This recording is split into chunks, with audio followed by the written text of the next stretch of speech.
మించి కావాల్సింది ఏం లేదు.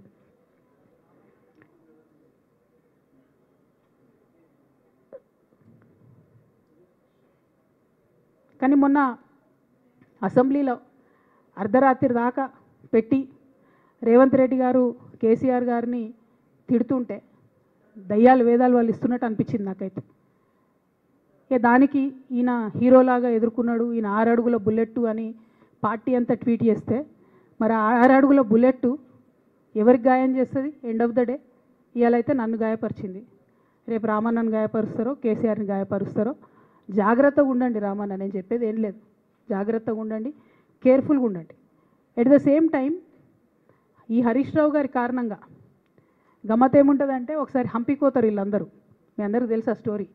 హంపీకి పోయి పాటలు పాడుకుంటారు, మొత్తము చాలా మంది కలిసి కేసీఆర్ గారిని చాలా అవమానకరంగా మాట్లాడతారు, ఒక పార్టీని వెన్నుపోటు పడదామని డిజైన్ చేస్తారు. ఇదంతా వీరికి తెలుసు, హరీష్ రావు గారికి తెలుసు.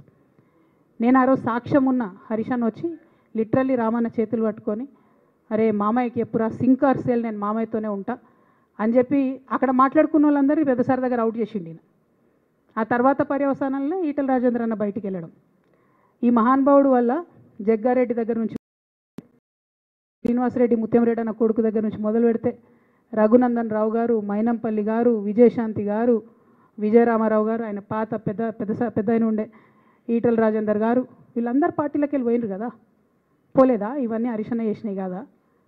ఆనాడు దుబ్బాక ఉప ఎన్నిక ఎందుకు ఓడిపోయినాం? దుబ్బాక ప్రజలకు ఇప్పటికి కూడా గుర్తుంటుంది.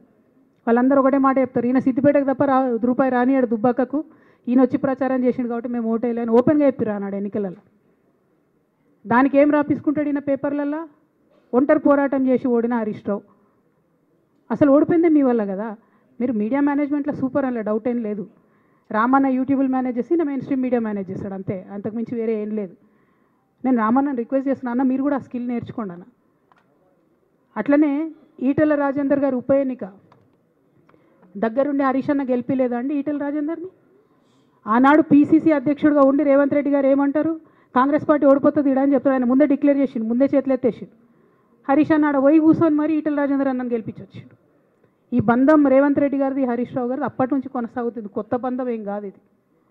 నేను కేసీఆర్ గారిని పెద్దల్ని రిక్వెస్ట్ చేసేది ఒకటే, ఈయన చేస్తున్న నక్కజిత్తుల్ని దయచేసి గమనించండి.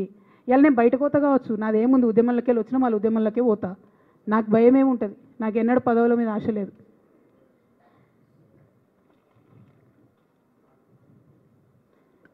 పార్టీ నుంచి వచ్చిన ఎమ్మెల్సీకి స్పీకర్ ఫార్మాట్లో చైర్మన్ గారికి నేను పంపుతా ఉన్నాను రాజీనామా పత్రాన్ని.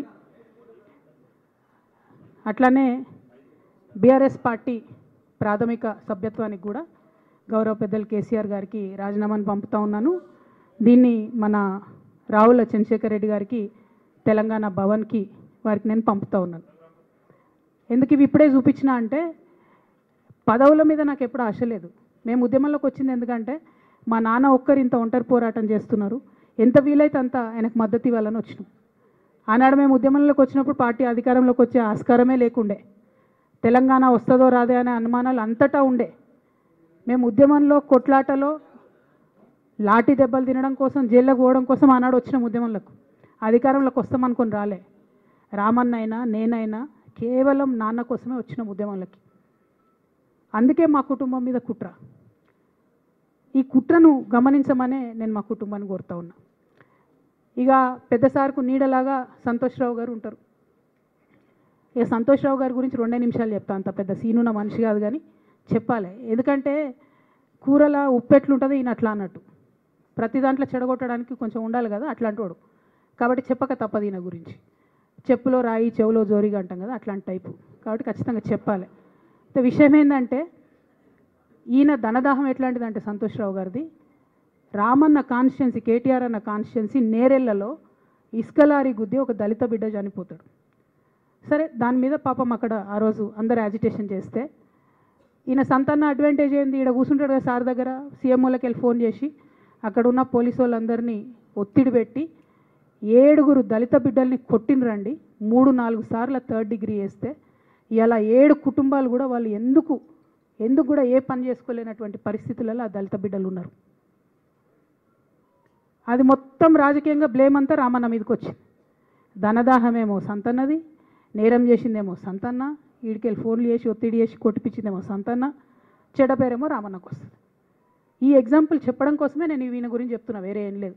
ఇక సరే టానిక్కు వీనిక్కు ఈ వీటిలో వచ్చిన కేసులు ఏమవుతాయి? రేవంత్ రెడ్డి గారు ఆర్భాటంగా ఒక అనౌన్స్మెంట్ చేస్తారు.